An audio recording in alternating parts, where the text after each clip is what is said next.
Well, where we are. I mean, I'm not taking, I didn't say we're going to go on to the next phase.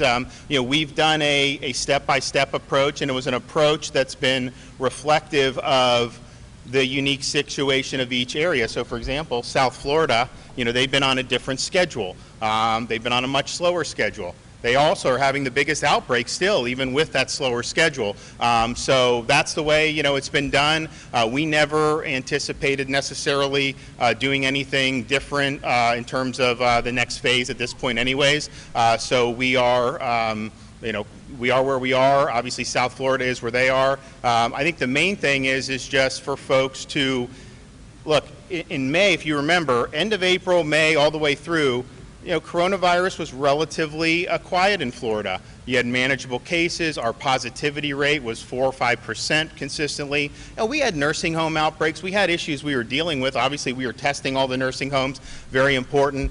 But then you got into kind of Memorial Day. You had a lot of protests for 2 weeks, and it kind of fell off the front pages. And I think that folks thought, hey, let's move on to the next thing. And I think we know that it's not something that just goes away. It's something that you got to understand, you got to live with. And I'm confident that people, if you follow guidelines, if you follow the instructions from the local and the state and the federal officials, you can do things in a low-risk way. But I do think that folks just, look, it's a natural human thing. You're having more contact, you're doing things. And so we've seen most of this case growth in those under 40 category.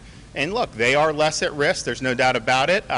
They obviously want to be out there and be very, be more social.